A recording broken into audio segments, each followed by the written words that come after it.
Most people woke up on March 1st, 2026, and thought they'd missed something. And they had. Overnight, the skies over Iran had turned into the most intense aerial bombardments since the Gulf War. B-52 Stratofortresses, Cold War relics, designed to deliver nuclear payloads, were flying night strike missions over Persian airspace. Stealth bombers, carrier jets, swarms of cruise missiles, 900 strikes in 12 hours.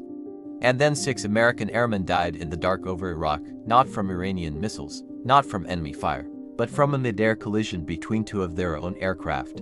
Here's the question nobody is fully answering. What is actually being destroyed? How did we get here? And what does the loss of that KC-135 tanker really tell us about the risks hiding inside this operation? Stay with me, because this story is more complicated and more important than any headline is giving it credit for. To understand Operation Epic Fury, you have to go back 2.5 years. October 7, 2023, Hamas strikes Israel. Israel responds. But what that war did, quietly, methodically, was strip away Iran's entire regional architecture. Hezbollah degraded, Hamas gutted, the so-called axis of resistance hollowed out. Then came June 2025, Operation Midnight Hammer. U.S. and Israeli forces decimated Iran's enrichment facilities at Fordo and Natanz and destroyed metallurgy facilities at Isfahan, the core of what would have been Iran's path to a bomb. The Trump administration called it a negotiating tool. Tehran called it an act of war. But here's where the story turns. In January 2026, the IAEA discovered that Iran had hidden highly enriched uranium in an underground facility that had been undamaged in the previous round of fighting. Iran had been playing a shell game. The nuclear clock was still running. Simultaneously, something else was breaking open inside Iran. Beginning in late December 2025, massive nationwide anti-government protests erupted, the largest since the 1979 revolution. The Iranian government responded with massacres of protesters, with the deadliest incidents occurring on January 8th and 10th. Iran had a hidden bomb program and was killing its own people in the streets. The fuse had been lit. February 28, 2026, Saturday morning. Israel and the United States launched surprise airstrikes on multiple sites and cities across Iran, killing Supreme Leader Ali Khamenei and numerous other Iranian officials. The opening salvo was staggering in scale. A senior U.S. official confirmed that during the first 12 hours of Operation Epic Fury, the U.S. carried out 900 strikes against Iranian targets.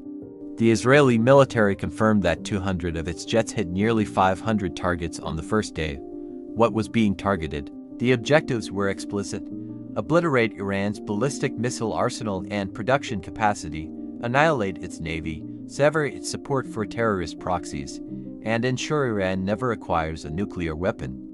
Now, the aviation breakdown, because this is where it gets deeply technical and deeply significant. B-1B Lancer bombers conducted long-range strikes deep inside Iran, targeting ballistic missile facilities and command and control infrastructure. 3 B-1Bs flew ultra-long-range sorties, likely from Ellsworth Air Force Base in South Dakota, requiring multiple aerial refuelings across the Atlantic and Mediterranean.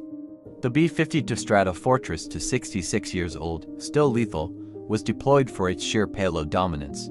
During the first 100 hours of Operation Epic Fury, B-52s struck Iranian ballistic missile and command and control posts. These weren't precision stealth raids.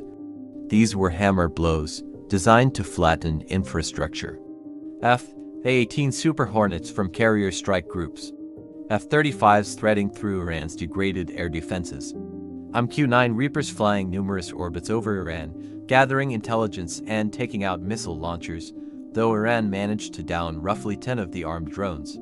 Iran hit back hard. Tehran launched more ballistic missiles than it had fired during the entire 12-day war. Iran directed 160 ballistic missiles toward Israel and 167 toward the UAE. Iranian drones struck Kuwait, Bahrain, and commercial vessels in the Gulf of Oman. U.S. Central Command announced its forces successfully intercepted hundreds of Iranian missile and drone attacks, and by March 1st, President Trump announced that the U.S. military had sunk 9 Iranian warships and destroyed Iran's naval headquarters. Then came March 12th, and everything got quieter and heavier. A U.S. Air Force KC-135 Stratotanker crashed in western Iraq after an incident involving another aircraft. The refueler went down in friendly airspace. U.S. Central Command confirmed it was not caused by hostile fire or friendly fire. The second aircraft involved was also a KC-135, which landed safely, though that aircraft suffered significant damage to its vertical stabilizer.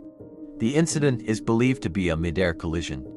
All 6 service members aboard the refueling aircraft were killed. The names were released: active duty airmen and National Guard airmen from Florida and Ohio, fathers, mothers, specialists.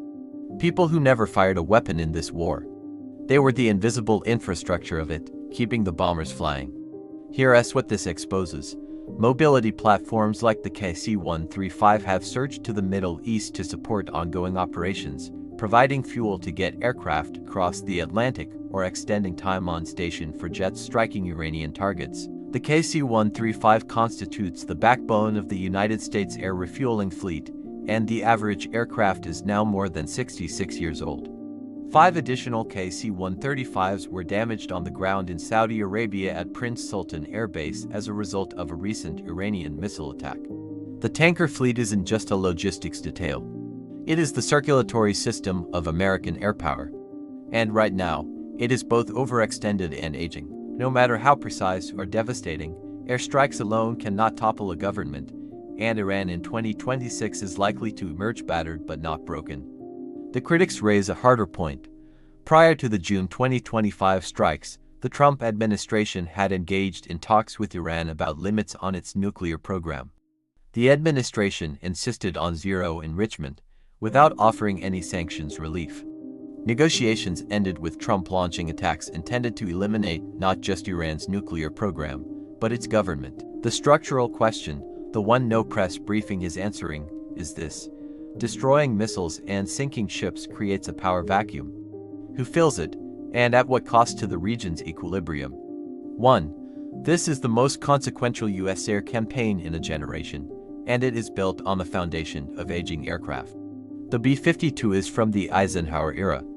The KC-135 that just killed 6 airmen is over 66 years old.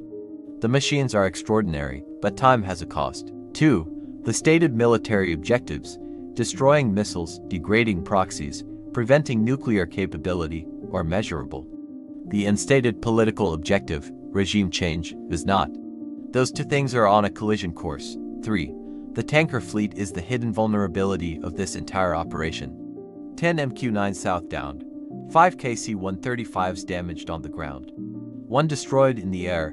If Iran or its proxies can find a way to systematically target aerial refueling, they don't need to win air battles. They just need to cut the fuel line. The war for Iran's future is being fought at night, at 40,000 feet, by men and women whose names most of us will never know, until, like the 6 aboard that KC-135, their names are released in a Pentagon press release.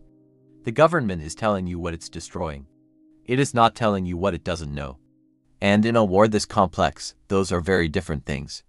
If this story matters to you, subscribe, share it, and leave your questions below. The conversation on this conflict is just getting started.